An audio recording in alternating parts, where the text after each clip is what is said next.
Nick Sikwak is a Canadian Inuit. In the winter of 1977, he starts carving a baton out of a piece of narwhal tusk. 10 months later, this baton will carry a message from Buckingham Palace to Edmonton, Alberta. The message will come from Queen Elizabeth and will open the 11th Commonwealth Games.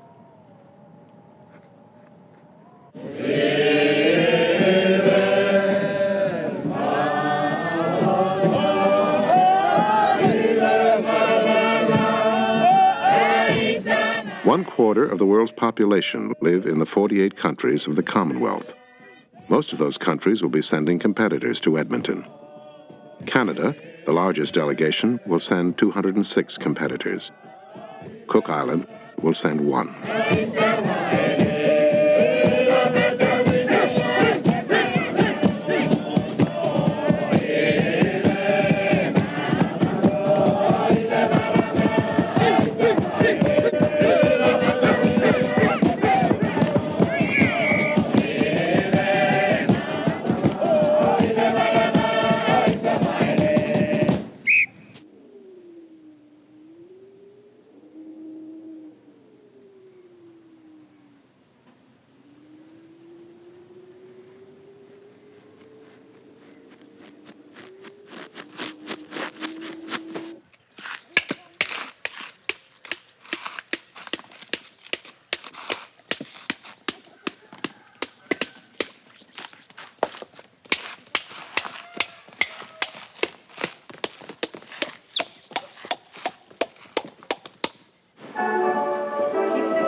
Monica, and beat, beat.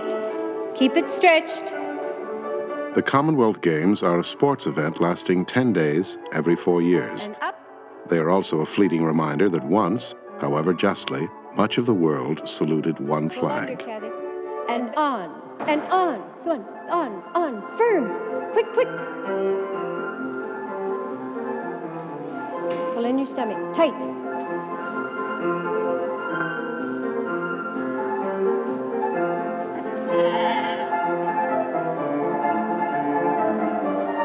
On right from the knee.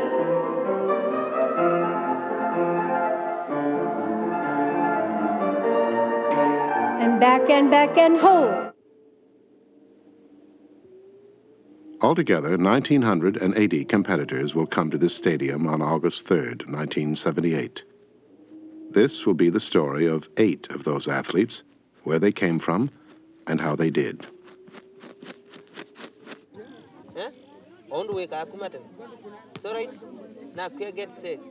Wayua Kitete, 13 years old, Kenya. Okay? On your marks. Get set. Go. Wayua has been discovered only recently. She was running barefoot at a local track meet when by chance officials clocked her. They were astonished. They realized that although her time wasn't yet of international caliber, it was by any standard extraordinary for a girl of her age. Since being discovered, Wayua's training hasn't changed. It still consists of running around her schoolyard for 15 minutes a day.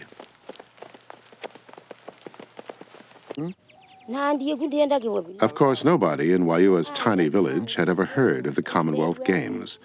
So when Mrs. Kitete was told that Wayua had made Kenya's team, she was indifferent. What did amaze her was that Wayua would be traveling to Edmonton in one of the planes she sees flying overhead.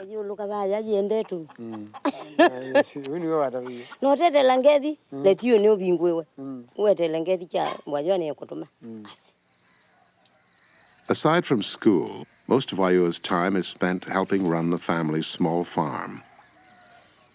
Her main jobs are chasing the monkeys from the corn patch and fetching the family's water.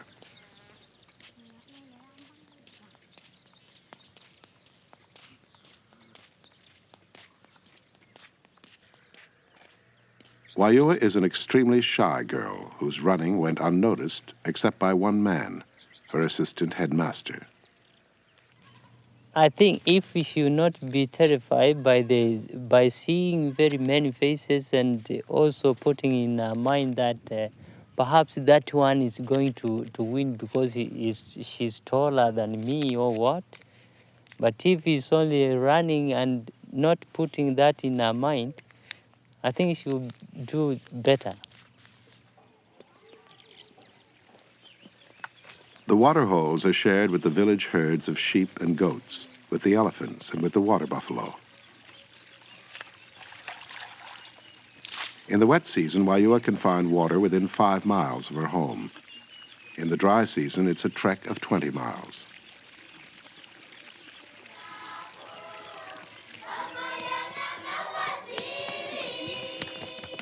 On weekdays, Wayua, her brother Charles, and sister Katungi go to school. They wear the uniforms which, even in the remotest parts of Anglophone Africa, are a tradition from British colonialism that hasn't changed.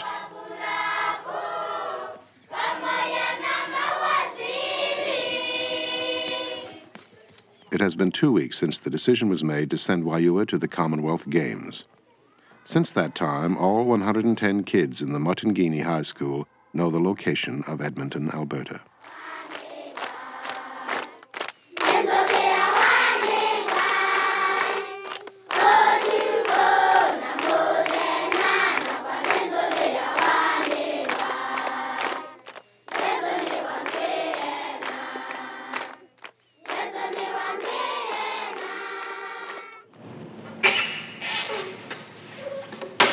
Monica Gorman, age 13, Winnipeg, Canada. Monica is coached by her mother, Elfrida Gorman, who was once a top gymnast herself. Now wait. Monica trains at the Winnipeg Gymnastics Center. It was built 2 years ago by Mr. and Mrs. Gorman so that Monica could have more time to train. Okay. Still same mistakes. You just have to repeat them, probably, till you stick it. Because every time you're landing like this, it's a tenths, 2 tenths of your score. Okay? See, Monica, when you're tired, you should still not ease off. I tried that too. Okay. With 2 months to go until the Games, Monica's routines are coming along well, with one exception. She's having trouble with her dismount off the uneven bars.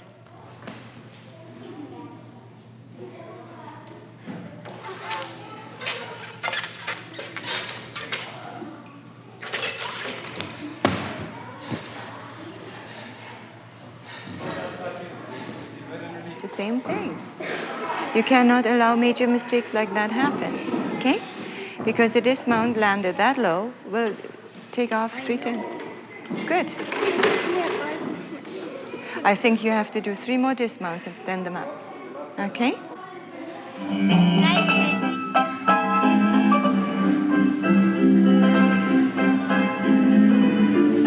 Good, Jennifer.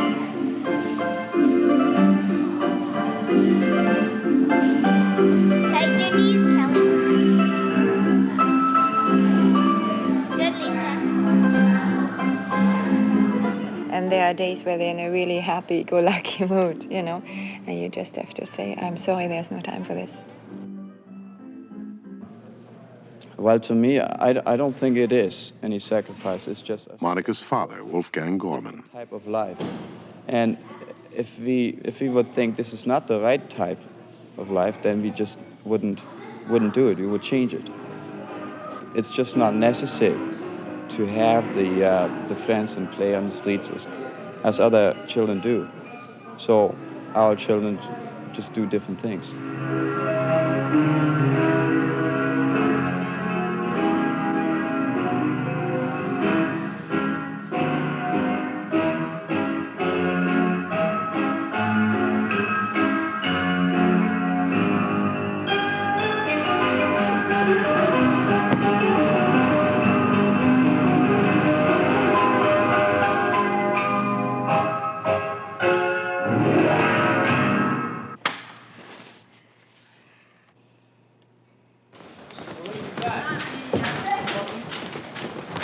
the Cabbagetown Boxing Club in Toronto, Canada, a place where kids from one of the city's rougher sections can let off steam.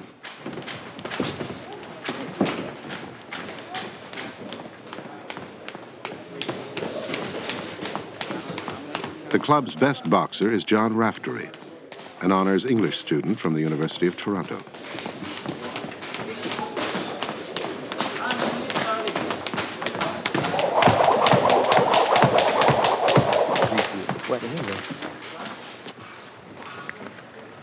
You don't need this, okay? Raftery's coach is Peter Wiley, a bomb disposal expert with the Toronto Police. Roll with it. You're standing there stiff. Roll. Roll. Bang. Roll back. Bang. Roll back. Bang. Roll back. Bang. Roll back. Well, I like what you're doing with your hands. The speed is a little lacking, but the hands are doing nice things. The head isn't in the legs. You can be faster. I know you can. I know I can, too. But at least you're using this. Okay. Can you still do it backwards, Milton? Can you still go backwards? Can you still go backwards? Are you still deaf? Relax, and then throw your combinations. That's the time to tense, okay?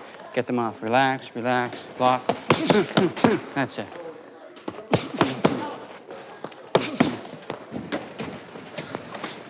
Right hand. Not next week, now. I'm going. When he gets the gear on, he changes his attitude and he starts playing the game. But you know, John doesn't remember anything about a fight after the fight's over. It's as if he's in another world. And when you get mad, sometimes you can't remember what you've done. Maybe it's controlled anger mixed with desire, and you can't recall anything. Finish strong, finish strong, finish strong. Time. Good. In the Raftery's living room are more than 300 trophies. They represent achievement in sport, scholastics, and public speaking. They also represent the dream of John's father, Rory, a man who believes that losing is not a necessary experience in life. I was in high school, and there was a Father Kelleher. He was a fanatical Irish speaker and could not tolerate a person speaking in English. But he asked me a question, and I missed.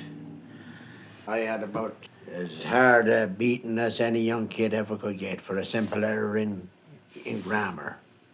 So then I knew I had to depend upon myself in this life. I started to go down surreptitiously to the town boxing club in Sligo, Ireland, when I was supposed to be studying in the evening. And I was doing my homework there with my little pipe stem arms, doing my push-ups and lifting my weights and punching that bag. So then, it was approximately 2 weeks after when Father Kelleher came round again to me, and he asked me a question. I missed it. But I was on my feet right away, and I was in position. I marked his right eyebrow. I was going to land that left hook on it, no matter what. From that day onward, he never tried that on me. And any other time anybody did, well, they got what I could deliver. And I've delivered it in the 5 continents and just everywhere I went. And when eventually we come to live in Canada, John was just a little boy. I said that he and any other children I would have would be boxers.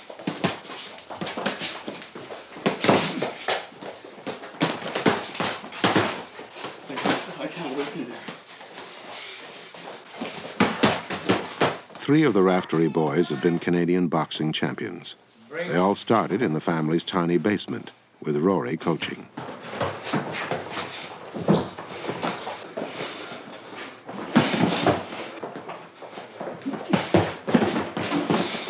Seconds.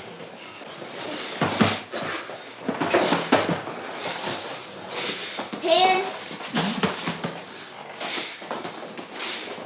5.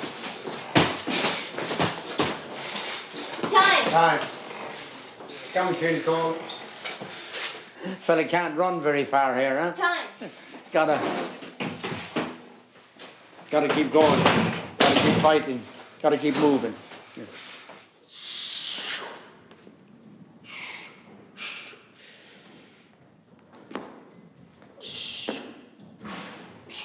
Precious Mackenzie lives in Auckland, New Zealand. He is 42 years old. He has won the gold medal in weightlifting in the last 3 Commonwealth Games.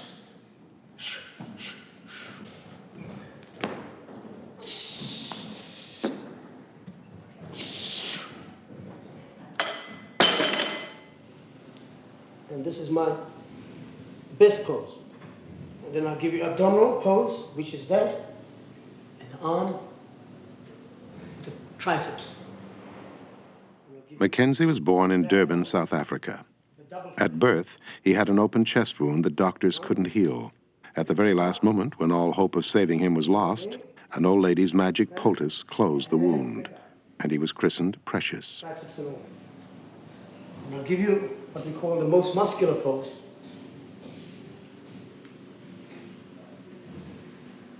That's the most muscular pose.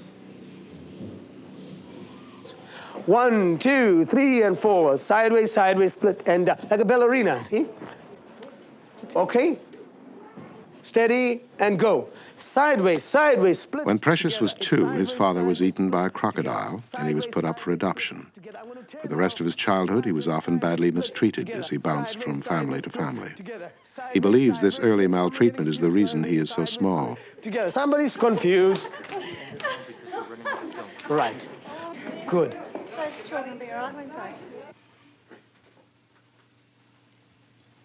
To build himself up, Mackenzie turned to weightlifting. By the time he was 20, he was pound for pound the strongest man in South Africa.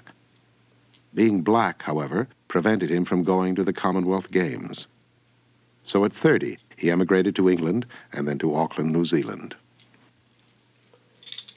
I won this trophy at the International Powerlifting Championships held here in Auckland, and of course the convener was myself. New Zealand was competing against the world, and of course I was the only winner in New Zealand, and I'm very proud that at least got some honors for New Zealand. Don't get excited, come out nicely with a weight, stand solid, boy, and get your head up, looking up, and bam. It's all over after that. Get this one, George, come on. Think big, boy, think. Strong. Be positive in your thinking, you'll get it now. Come on, George. This is the one you want, Georgie boy. This is the one you want. You've never done this before. Come on, George. This is yours. 250 kilos. Come on. Come on, George. That's right. Set yourself up. Let's go. Get yourself set, boy. Stand up straight when you come out. Right. Come on, boy. Go. Stand up straight now. You need that. Stand up straight, my boy. Take your time. Take your time. Now, let's go. And up, up. Yeah, wow, that's right. Put it away. Help him there. Take it away. Slow. Take it. I didn't want that one. Man, I feel good, man. That's the way to do it, sonny boy. That's the way to do it. Anybody in? Mackenzie has a good friend in England, a shot putter by the name of Jeff Capes. Capes weighs 3 times as much as Mackenzie and stands 1.5 feet taller. His hobby is raising birds. Mm-hmm. There's a good girl. Okay, here we go. Like Mackenzie, Jeff Capes is a very strong man. And like the New Zealander, he's always looking for ways to prove it.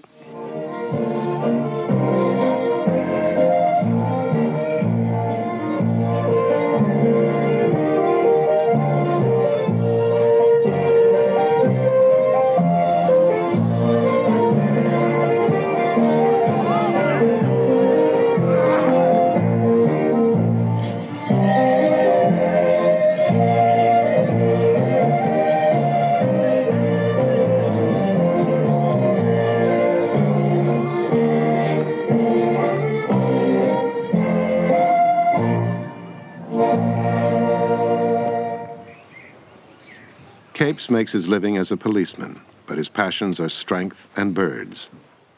His birds have won several British championships. His strength has earned him 4 places in the Guinness Book of Records. He's most proud of the one where he holds 51 automobile tires above his head for 30 seconds.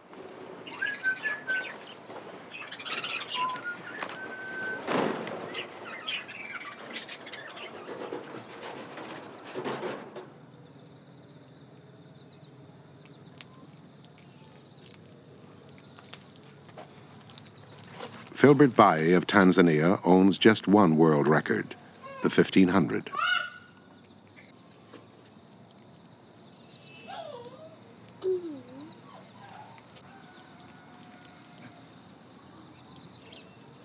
You know, when I catch him, he was very small. He was just 1 month, I think. You know, like 3 days. He was very small. He didn't even run, you see, even jump. But I stay with him now 5 months.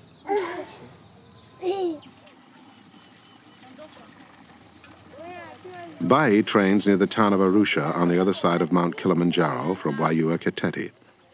It is a mountainous region where the only way to get around is on foot. Bayi starts training at 5 each morning. He runs 8 miles up Mount Meru to a height of about 7,000 feet. The altitude alone would cause most runners to be gasping for breath, yet Bayi's heartbeat rarely gets above that of a normal man at rest. When Bayi set his world record at the last Commonwealth Games, he was totally unknown. Now, as he prepares for Edmonton, he is one of the most feared runners in the world, yet the reasons for his speed remain as mysterious as ever. Some people speculate it's the altitude which has caused his lungs to become so efficient. Others claim it's the cow's blood he occasionally drinks. Still others say it's his African temperament, which allows him to endure greater pain than Western runners.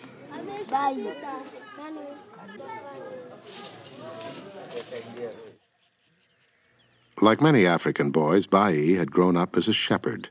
For fun, he would chase gazelles up Mount Meru, often 10 miles at a stretch. Because of his running, Filbert Bayi is now one of the elite of Tanzanian society. Only one thing seems able to slow him down. He suffers from chronic malaria, which attacks whenever he runs in the rain. Well, I think mine is different than others, you see.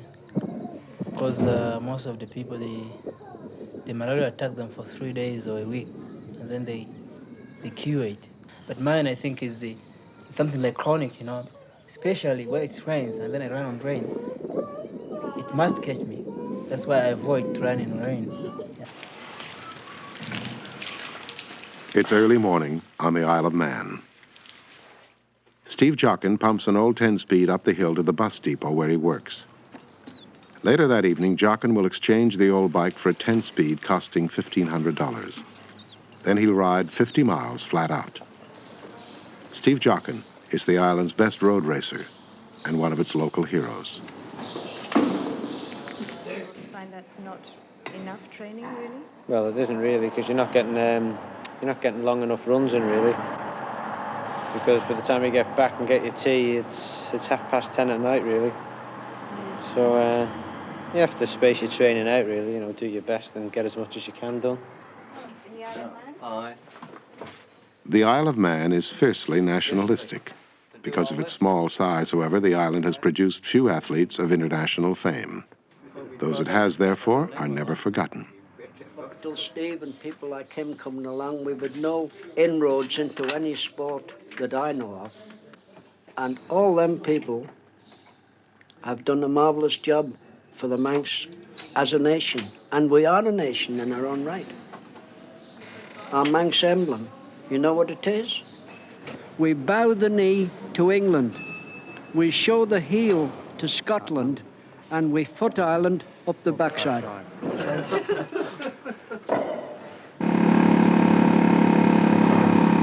There is very little competition on the Isle of Man, so Steve often trains behind a motorcycle driven by his longtime coach, Ron Kelly. When I first met Steve down at the park, he was certainly a wild boy. He'd been involved with the police, he'd been stealing and the police had been up there. He got in a bout with a bad clique. He seemed to be very small, but yet he had something about him that gave you an idea that he wanted to win, this boy.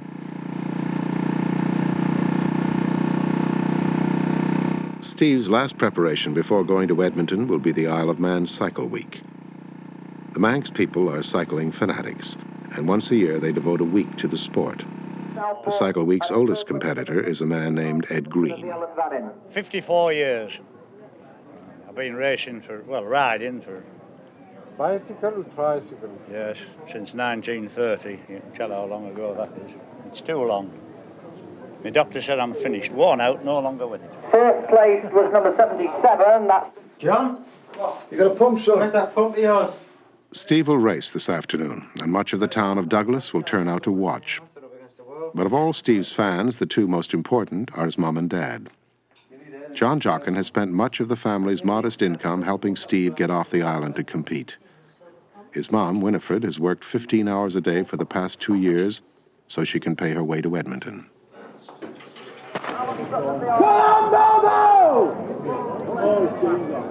The tricycle race is one of the highlights of the Cycle Week. Ed Green has been competing in it since before Steve was born, and although Green has never won the race, his perseverance has made him also something of a Manx hero.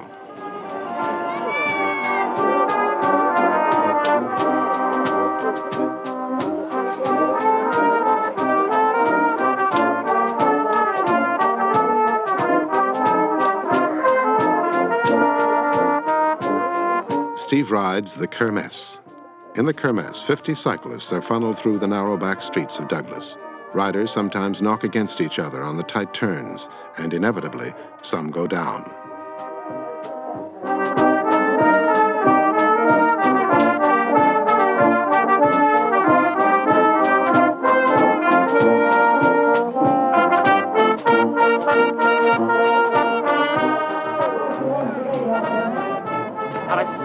All right, Mum. Okay. You must put your foot on the floor. Away you go. 20 laps. Let's see if we can have triple perfect slides in this race as we have in the previous.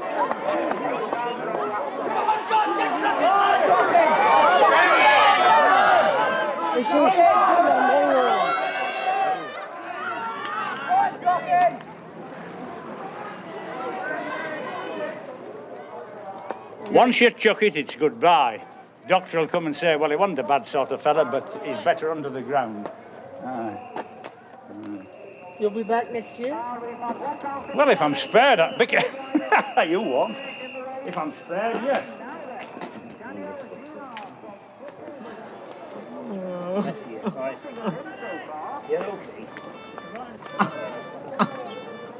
Steve has crashed near the end of the first lap.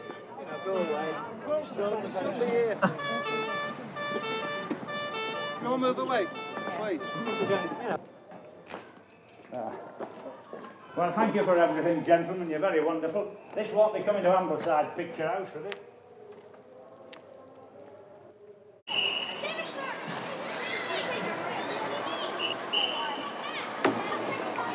Montreal, Canada, the final tryouts for the Commonwealth diving team.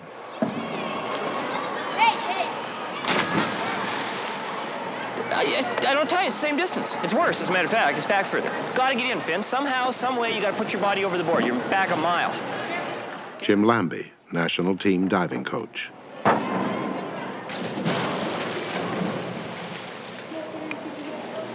Linda Cuthbert, Canada's #2 tower diver.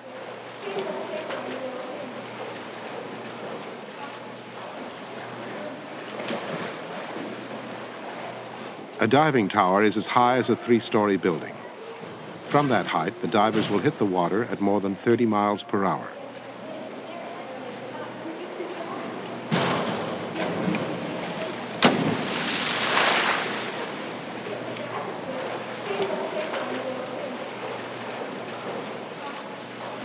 Okay, you're trying to jump harder, but it's not very high. You got to just keep going with it, Linda. Forget about the tower and jump. Forget about the tower. No place for cowards up there. Do it again.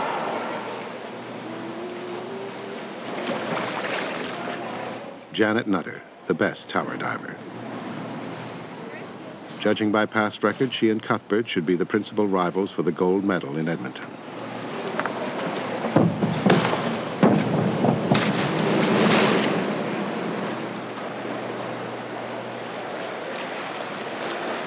I hate that. It's so long. Get up there and get into it. Okay, I want your arms up. That'll give you your top. Then get into it.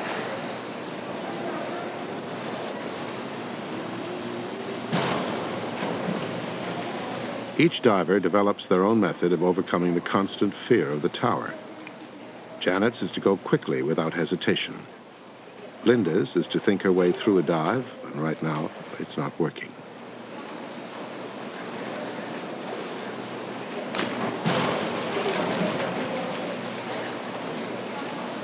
You went flat on your back, you did. You didn't one moment try give that dive any effort. Because you're so afraid you're going to hurt your little body. Forget about your body. You're a diver, for Christ's sakes. Go take up lawn bowling or ballet where you don't hurt your little body. Too open, too soft, right in. But I want more jump and more squeeze. Got to make it pretty. Do it again. You have to have total faith in your coach. And sometimes it's hard to put yourself totally in someone else's hands. You have to feel like you're the tool, you're the puppet, and he's working the strings. You know, you don't get results if you talk nice all the time. All right. Good dive. Very good dive. Move on. Remember it. Okay, Cal. Get up there and learn this dive right now. Get over your fear. This dive will separate you from the men and the boys right now. But you've got to work on it now. I know you're afraid of it. I know you're terrified of it.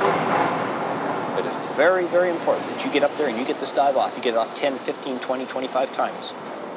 That's what you've come this far for. That's what you spent 11 years developing for. This is the dive. I can't overcome what's between your ears. I can't overcome what's in your head.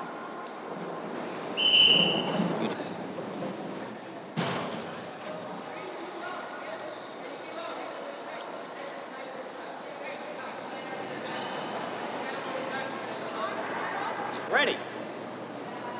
1, 2, 3, go. Squeeze. Oh. You got no room to make that dive. Now come on, this dive is no place for cowards. You are a total, devout, horseshit coward now. No way around it. I'm not calling you names to hurt you. I'm telling you the dead truth. You took a whack in your little face. How many times do kids take a whack in their face? And how many times do I yell at them to get back up there? Oh, bullshit. When you don't walk away from it, when you brain yourself, when you do a Mike Pluto, then you tell me you hurt yourself. You want to be the national champion. You couldn't be the national champion of Lower Bulgaria unless they hold one for chicken shits. And that's the truth.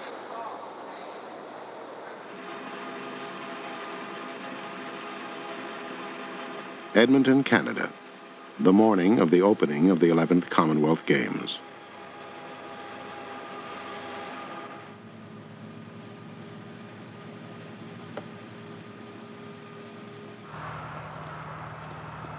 Since Nick Sikwak finished carving the baton, it has been run by 283 runners across England and Canada.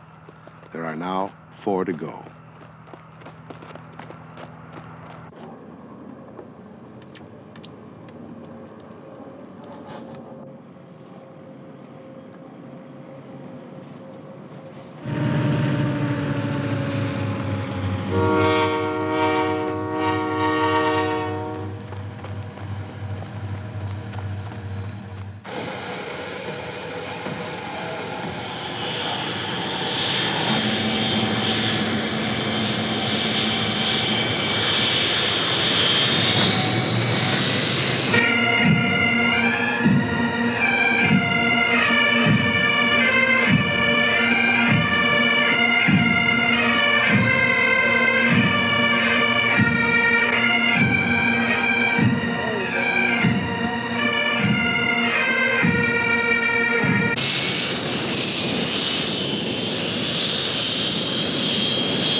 Watch the boys.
Declare the 11th Commonwealth Games open.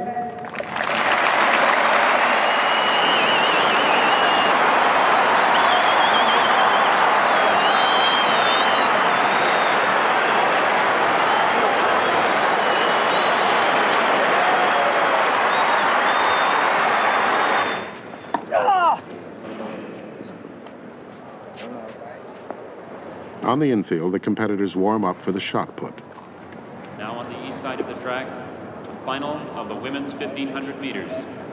The start list appears on the scoreboard.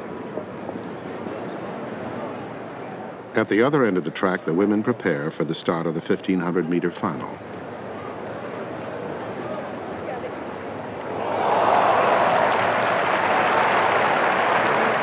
Jeff Capes is the favorite in the shot put.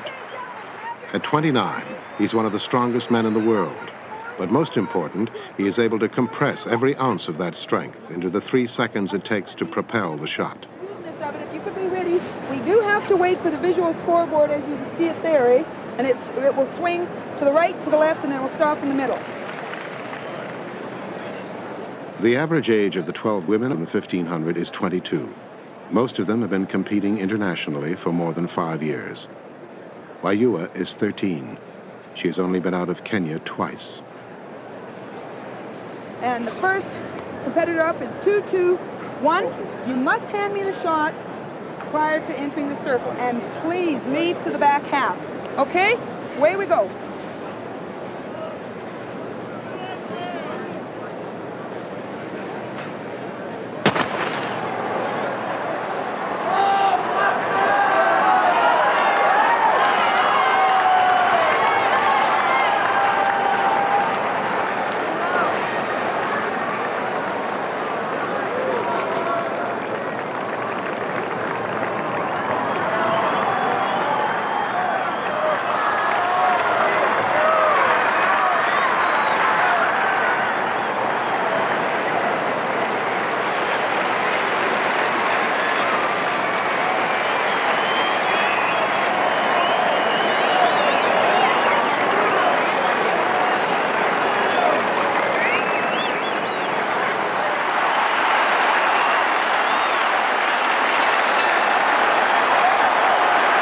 At the halfway point, the women are running at a record-setting pace.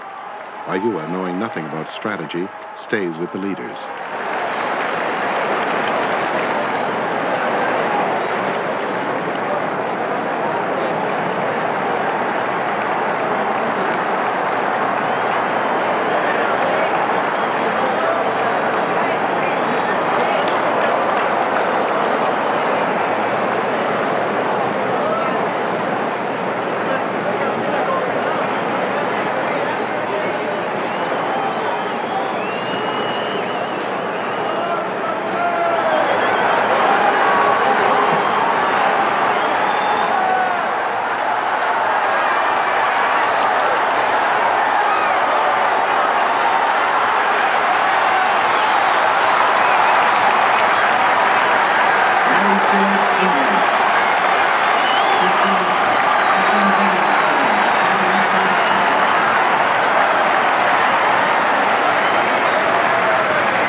Official time on the scoreboard, 4 minutes, 6.39 seconds. Official Games record.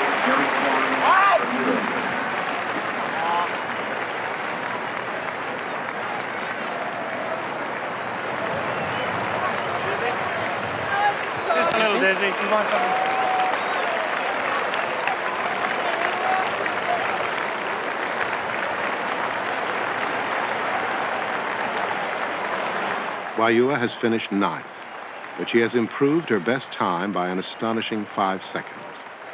She has run the second fastest 1500 of any Kenyan woman in history.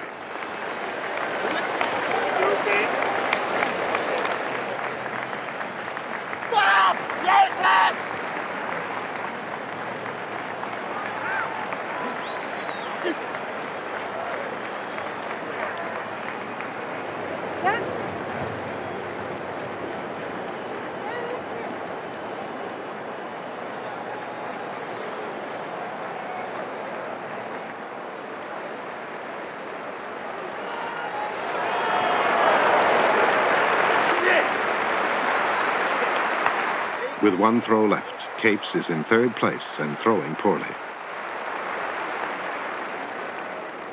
Are you all right?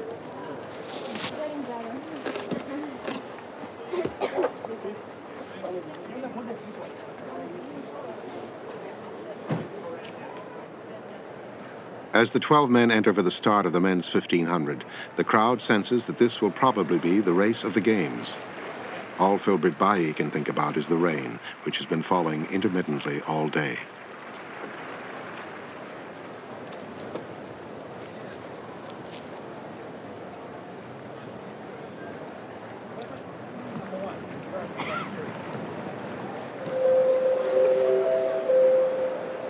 Your attention to the track for the final of the men's 1500 meters.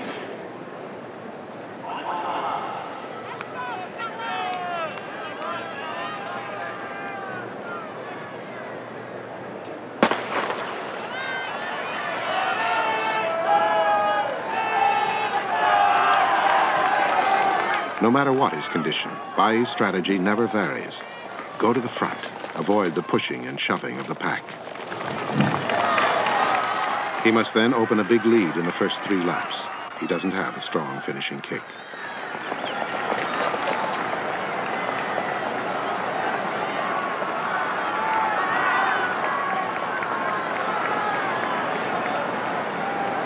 The early leader, Philbert Bayi, Tanzania. Second, Kipsabai Koski, Kenya. Third, Paul Craig, Canada. Looking really good, Paul. Keep your rhythm, Paul.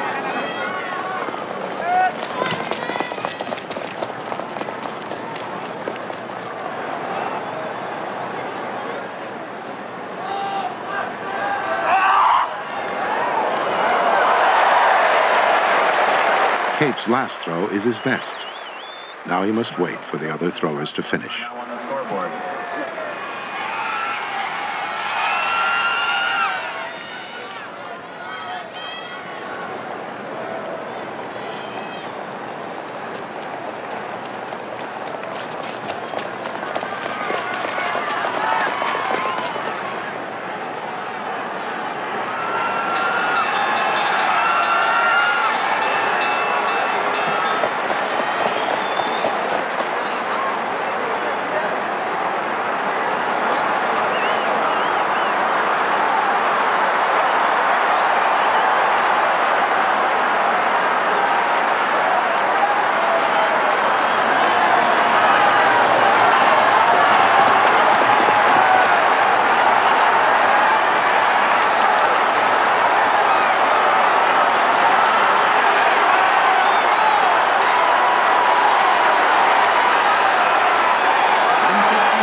The winner, David Moorcroft of England. The 1500 was the second fastest ever run. Philbert Bayi would have to be content with 2nd place. He had run well and would make no excuses.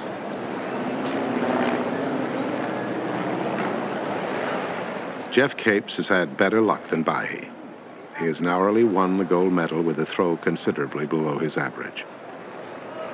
I was lucky. If Bishop had been fit, I'd stand no chance. Just fucking lucky, that's all. Can't believe it. Luckiest bloke out. I think I'll retire while I'm still winning.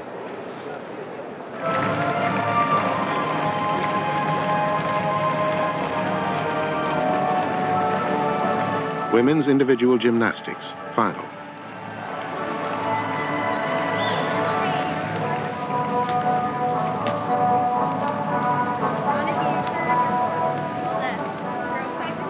Is she not in? They didn't tell me. So then you're second and third, right? Boxing quarterfinals. Because of a dispute with Canadian boxing officials, Raftery's coach, Peter Wiley, has been forbidden to talk to John during training or competition. Now left the body, right to the head and out. That's right, out you go, he said. Just push that left hand as you go out. It's not really a hard punch, it's just a scoring punch.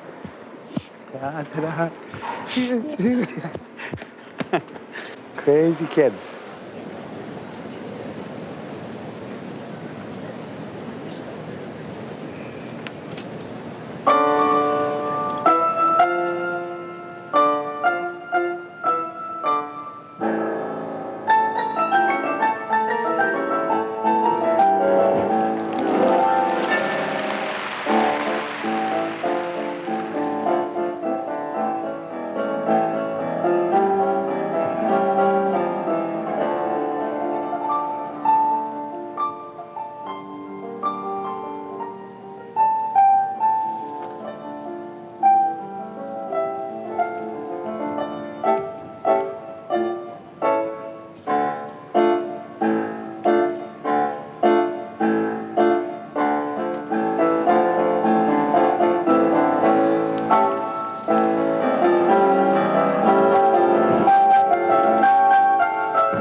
Monica scores well on her first routine, 9:45.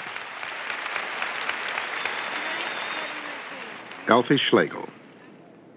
Although Canada's 4 gymnasts are ranked almost equally, Elfie is generally considered to be the best on the team.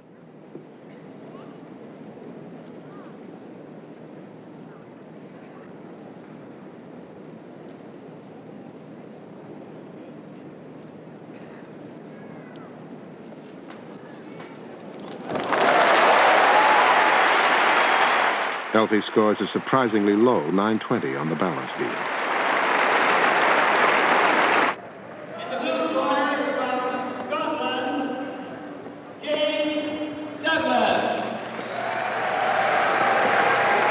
Okay, Jimmy Douglas, hey, we'll make the... In the red corner, from Canada, John Raftery. John has won his first bout. This is his second.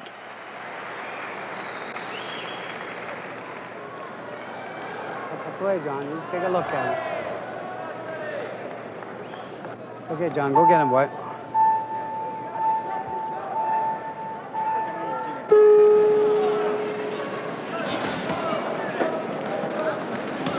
The difference between Raftery and Douglas is enormous.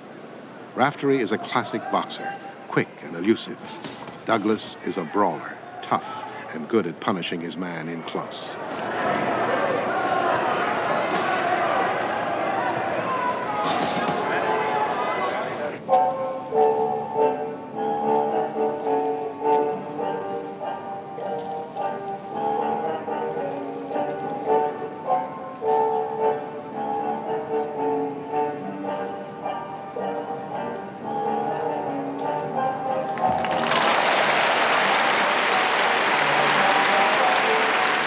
Monica scores well on the balance beam, 9:55.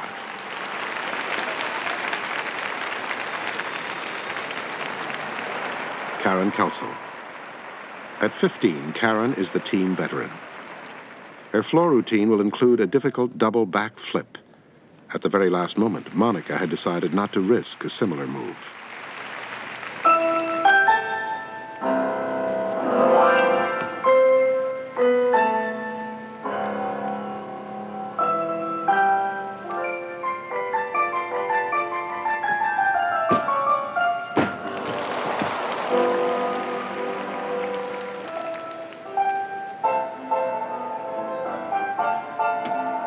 Karen had taken a gamble on the backflip and lost.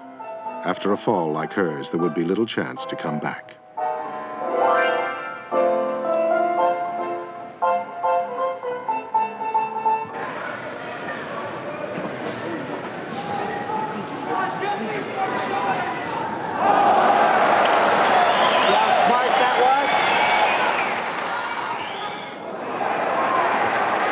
The coaches have warned Raftery to stay away from Douglas.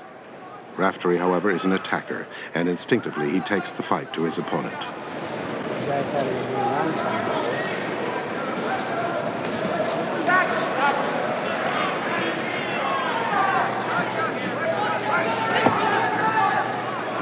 One side, hey, Jimmy.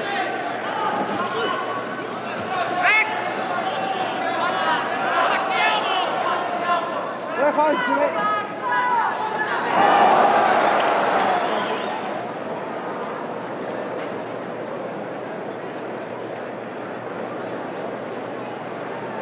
Near the end of round one, Douglas opens a cut over Raftery's left eye.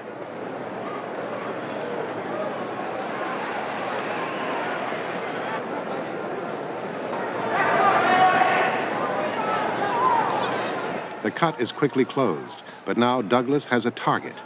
In amateur boxing, it doesn't take much blood to stop a fight.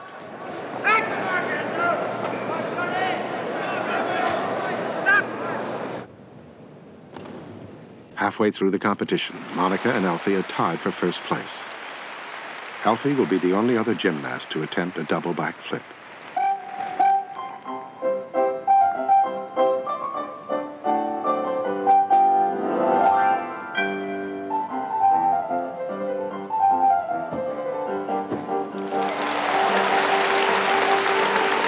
She has made the backflip look easy.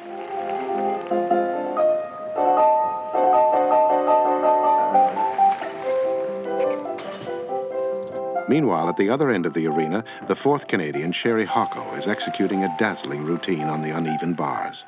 Suddenly, she also is a threat.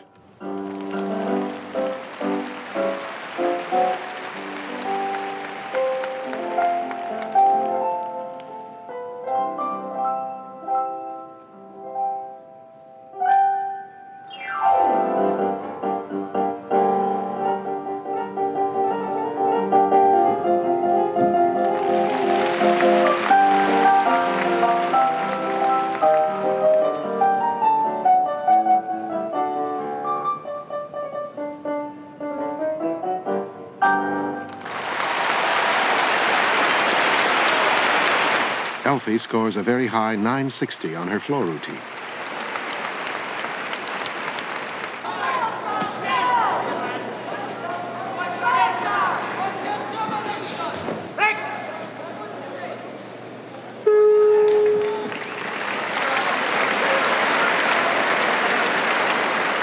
Very close, John. Just stay right here for a minute. I got to seal this off. Okay. Yeah. 20s? It was a close round. I got the bleeding stopped already, John. Good. Here, will you take this? Oh, you give him a rinse, eh? Did you rinse them out, these two? Okay, now listen to me. Keep that running. Keep running away from him until he gets so pissed off at you running away from him. And then when he gets fed up, just step in quick, crack, crack, and move again, okay? Yeah. Right out, boy. You're doing great, guys. Remember, boxing.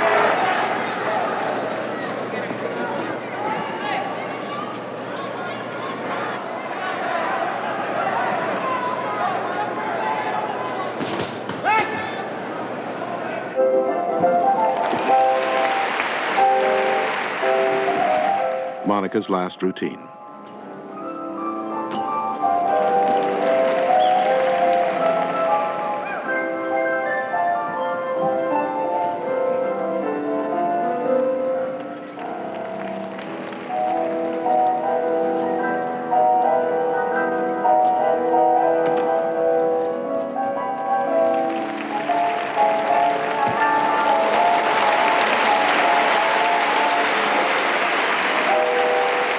Once again, Monica has missed her dismount.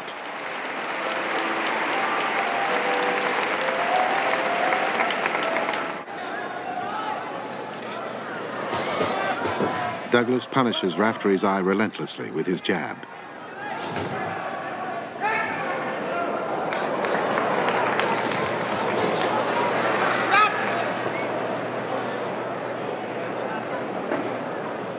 The cut has opened again.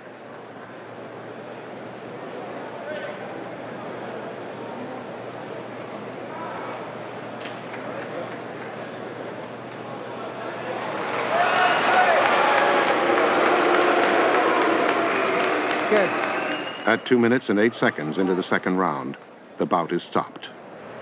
You didn't get called once for butting or for elbowing or? It's too wide a cut, he says. Take these clips off. Good boys, huh? The gold medalist and Commonwealth Games champion with a total of 38.25 points from Canada, Elfie Schlegel.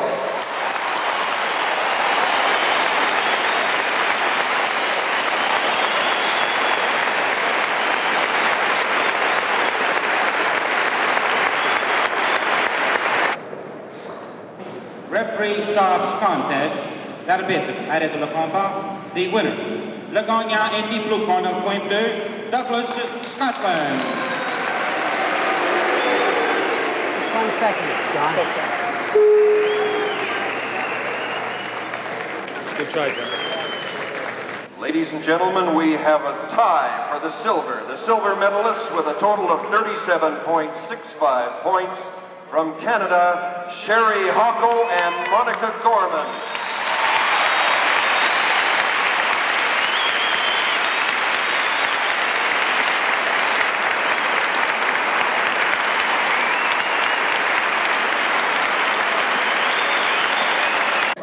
That's a hell of a way to lose a fight, eh? Eh? Yep. Don't worry about it. I think he hit you with the elbow. More than once, but Don't worry about it. You did real good. threw You're just getting elbows. into your pattern, too. Pissed me off because I wanted. I could have gone all the way. I know you could have gone on the way.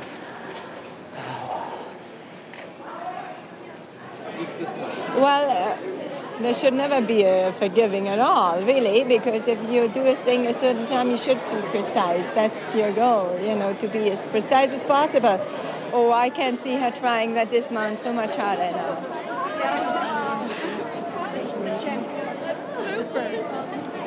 Taking the stride, you've been there before. Yeah. And you come back before, eh? Oh, yeah. That's the idea. You've been there before and you come back, that's all.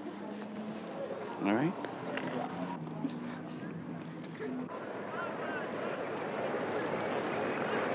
In games such as these, a few athletes always manage to capture the world's imagination. One such athlete in Edmonton was Henry Rono in the 5,000.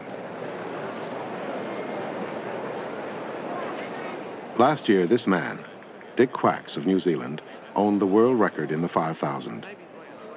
That was before Henry Rono. 3 months before Edmonton, Rono took Quacks's record away from him. The Commonwealth Games were to be Quacks's revenge, but it was not working out quite that way. I laughed that my legs are heavy and I wasn't right. Usually I sort of feel, if I'm feeling well, I feel light. But I just felt lousy right from the start. And I thought I was in good shape because I... 4 days earlier, Quacks had run the 10,000 and barely finished. He didn't want to be disgraced by Rono in the 5.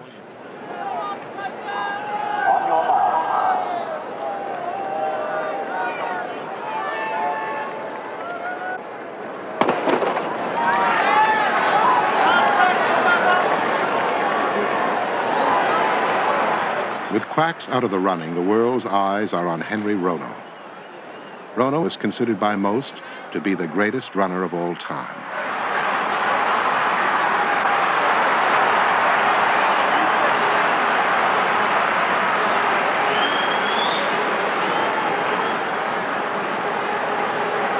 In the first lap, Nick Rose sets a blistering pace.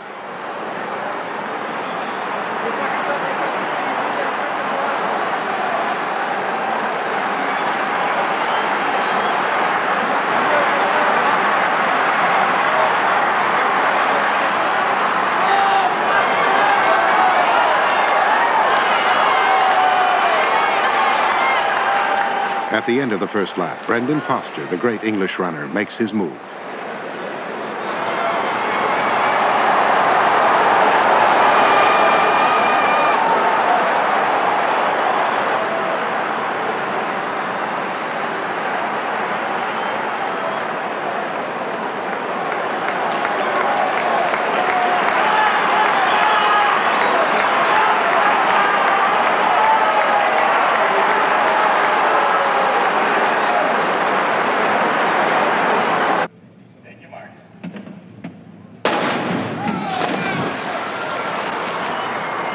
The 400 medley relay, final.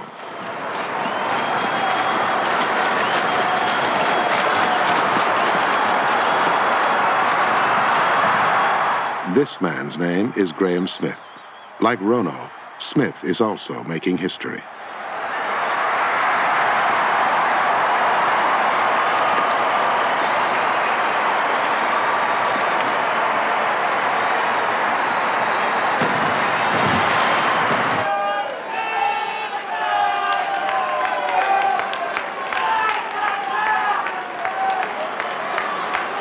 With 4 laps remaining, the race belongs to Rono.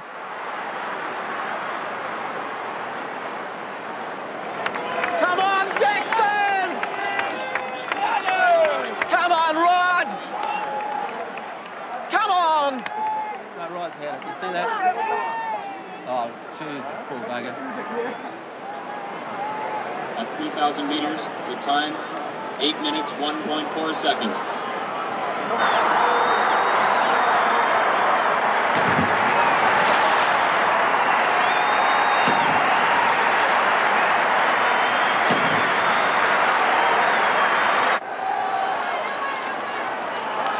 On the final lap, Rono permits himself a grin. He's running at a pace 20 seconds slower than his world record, and nobody is even close.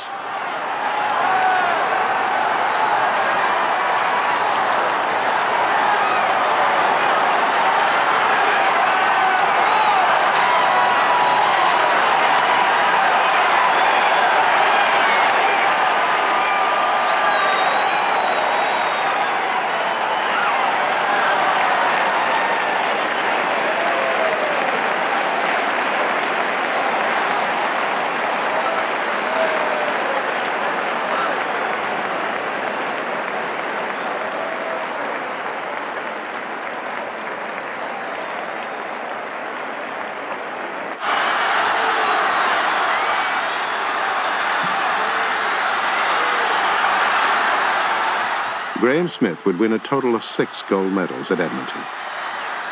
No other athlete would win as many.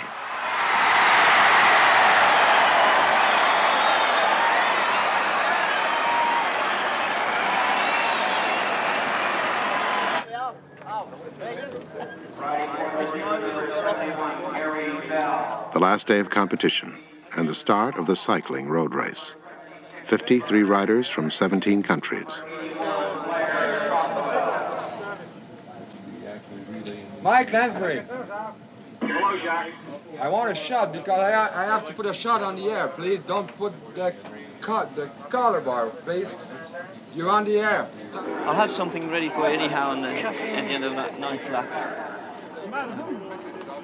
I'm making some jam sandwiches. You like jam sandwiches? Do you like jam sandwiches?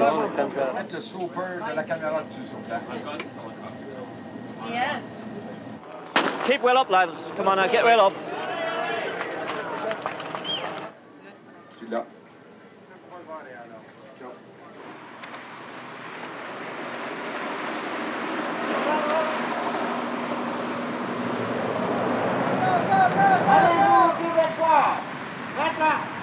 The road race covers 190 kilometers over 15 laps. It is a grueling test of endurance, and many will not go the distance.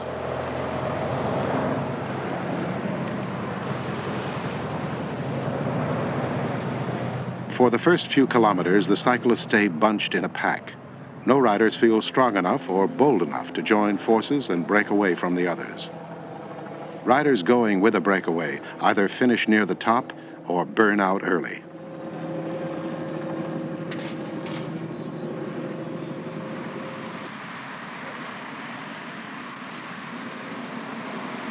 In the early confusion of the race, Steve tests himself against the others.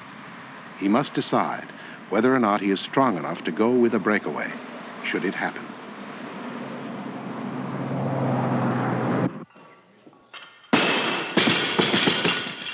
In the warm-up room, the competitors prepare for the lightweight final.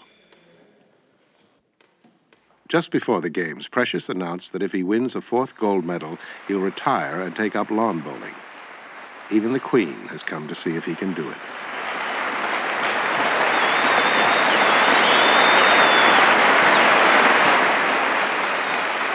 Stage number 3, Mr. Law, Scotland.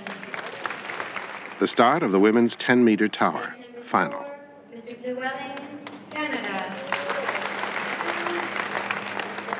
Stage number 5, Mr. Murphy, Australia. Just dive. Don't do anything fancy. Don't try to think about anything. Don't try to invent anything new. Just dive. Okay? Be tough. One dive at a time.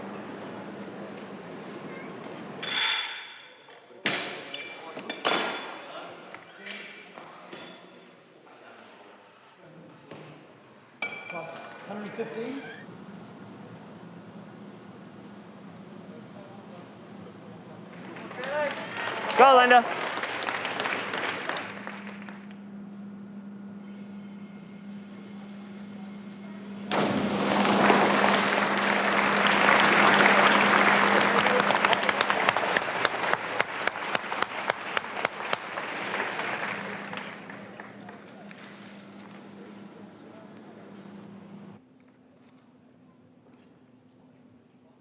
The lifter who poses the greatest threat to Mackenzie is Tomil Selwyn of India.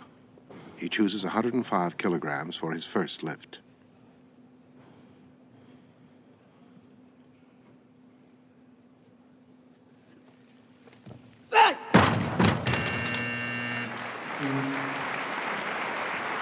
Precious Mackenzie, un bonhomme formidable qui a 42 ans, rappelons-le. Un bon ami de Vassili Alexeyev. On les a souvent vus ensemble lors des Olympiques. See, attempting 97.5. 214 3/4 pounds.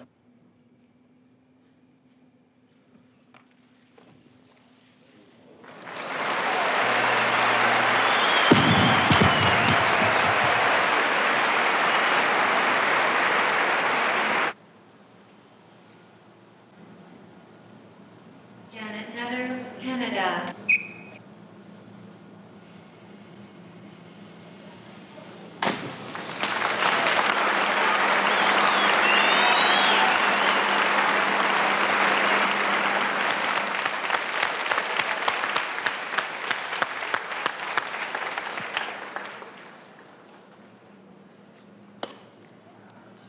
Yeah, great dive, left it short. Gotta go stronger. Awards, 5 1/2, 5 1/2. For 3 laps, Steve and the other riders have remained together. On the 4th lap, a breakaway occurs. 6 riders split from the pack. Steve must now quickly decide whether to go with the breakaway or stay in the pack. He decides to hold his position.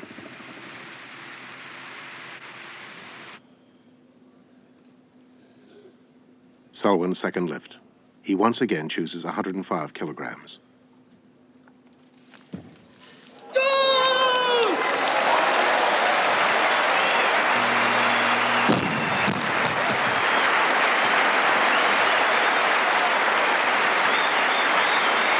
They're easy. Oh, you shit, you got there easy. No, I know, but I didn't think I lost my back. I thought I just kicked out late because... Okay, don't worry about it. You got an 8, let's get nice. Let's go up and smoke this under, okay? You get in there. Okay.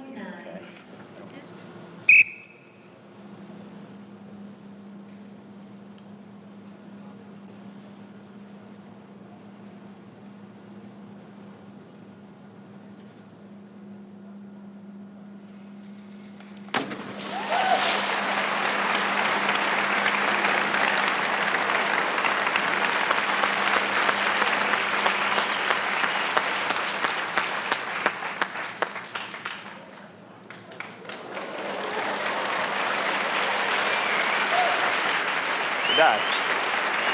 All right, got a girl. Stand this next one up, put her down. 8, 8, 8. After 3 dives, Linda is tied for first place. Janet is in third. All right, now, you've been in this position before, and you've been a tiger from this position before. I want a hip here, okay? Just jump the dive up, squeeze tight, and you kick solid. You can put these next 2 dives down for 8.5s, okay? And you're right back in the hunt, because we still got reverse 2.5 to go there. These other guys still got trouble, okay? Just be tough. Jump strong. Mackenzie's second lift, 100 kilograms, 5 kilograms less than Selwyn's successful lift.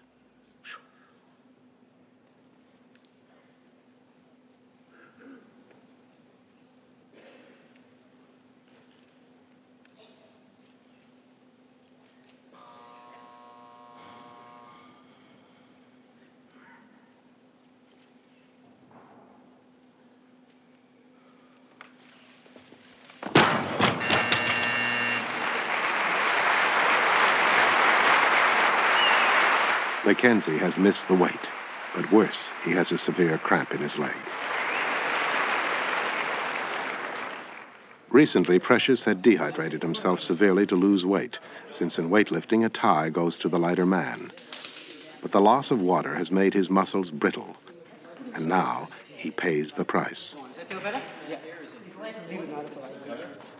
Yes, now we'll give you a bit of the passing.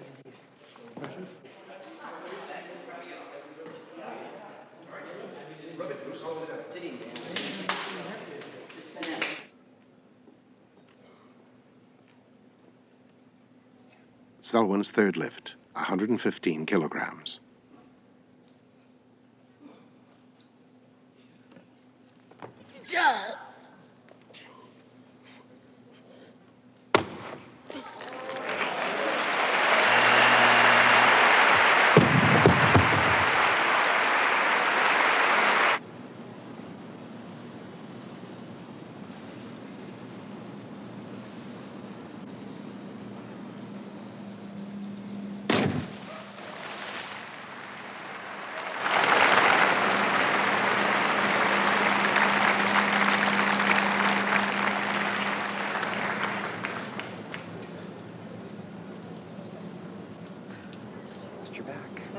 I lost my leg, too. Okay, I'll be with you in a second. 6, 7 1/2, 4 1/2. By the 13th lap, the race is taking its toll. Only 3 of the original breakaway riders are left, and 10 other cyclists have dropped out. 1 kilometer back, Steve is steadily gaining on the leaders. He knows he must soon organize a second breakaway if there's to be any hope of catching up.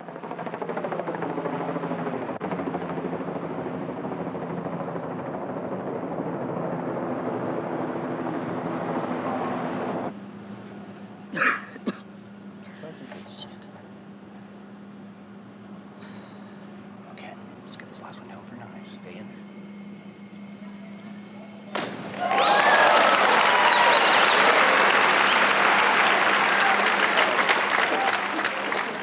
Awards 9, 8 1/2, 8, 7 1/2, 8 1/2. Still got the lead.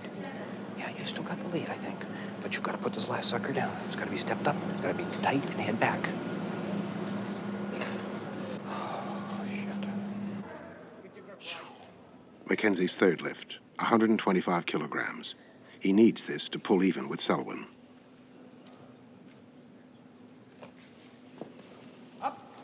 Idiot.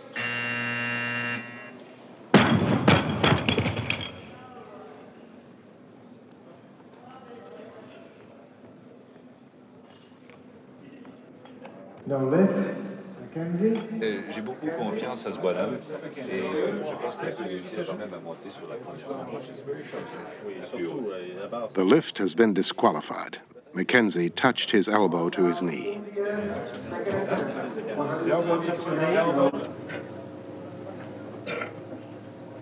Stand by, car.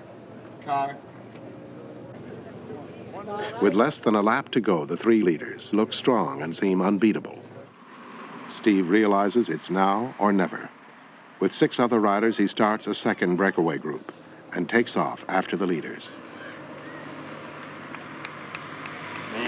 second place that is absorbed by the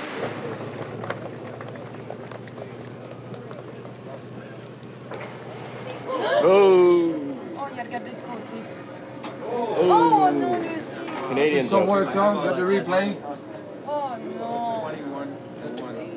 Watch Anderson go first. There he goes. Now watch Bell go. Bell's going to go as well in a moment. Very, very slippery here. It's covered in oil. There's a light covering of rain. And as they come round the corner... Pierre Harvey is the one that falls there. A short distance back, Steve learns of the crash.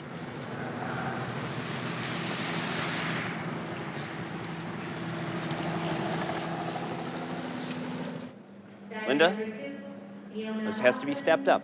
Tight squeeze, kick, look back. Hold that entry, okay? Now, she's got trouble here, too. Kick, look back. Don't muck around with it. Linda's last dive. It is her toughest dive, a 1.5 front twist.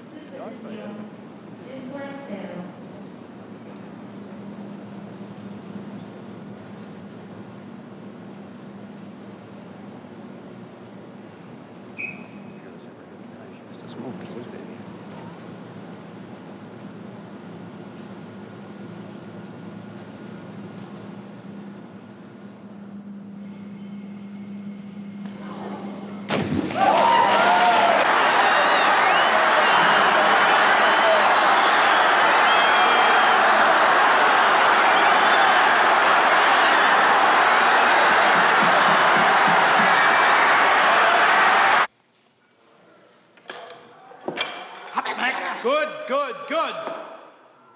Keep your feet. Get better. You're strong enough. You're strong enough. In the warm-up room, Precious and his coach try desperately to work out the cramp.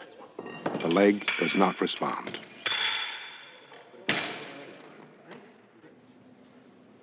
Selwyn's final lift. If he increases the weight a lot and makes the lift, Mackenzie is through. If he attempts a smaller increase, one he is sure of making, Precious could still win. Selwyn goes for the maximum.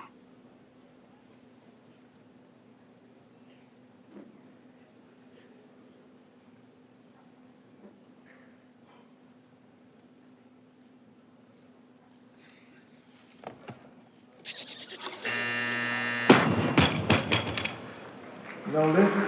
Selwyn. Let's see.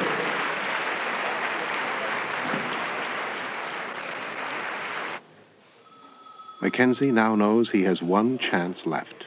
He can tie Selwyn with a lift of 122.5 kilograms. He could then win the gold, since he weighs 0.5 kilogram less.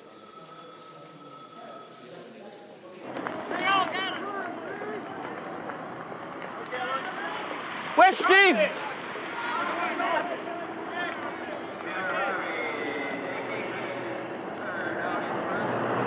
With half a lap to go, Steve is missing.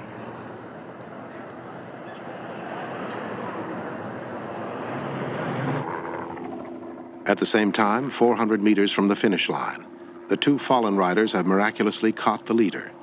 Now the three will sprint it out.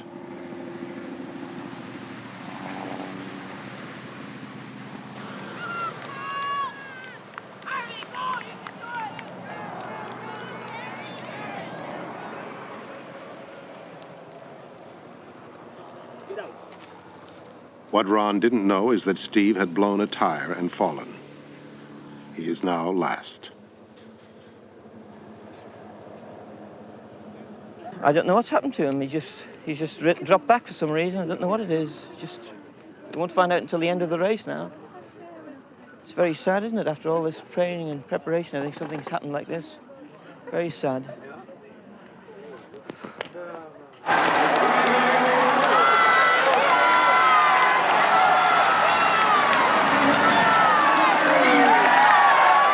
The winner is Philip Anderson of Australia.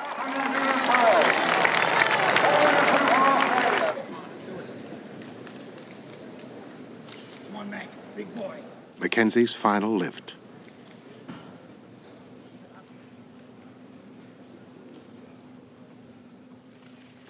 Up, Mike.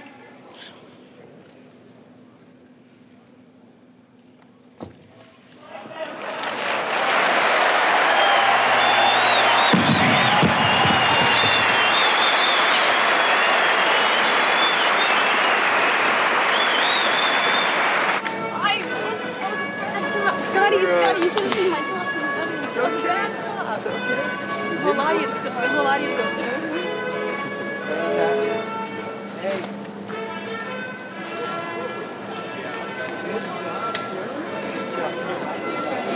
It's been a while, man.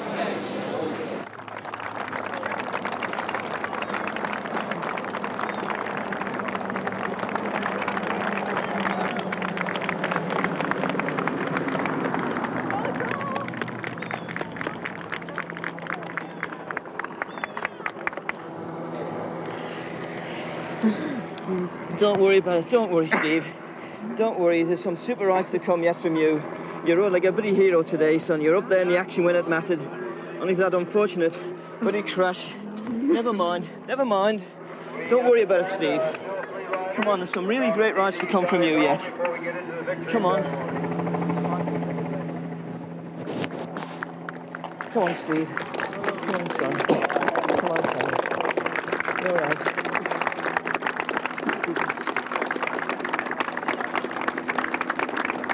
All the lads did well today. The whole Isle of Man is proud of the cycling team. It is a fantastic result. You're still the greatest. Absolutely, Steve. Linda Cuthbert, Canada.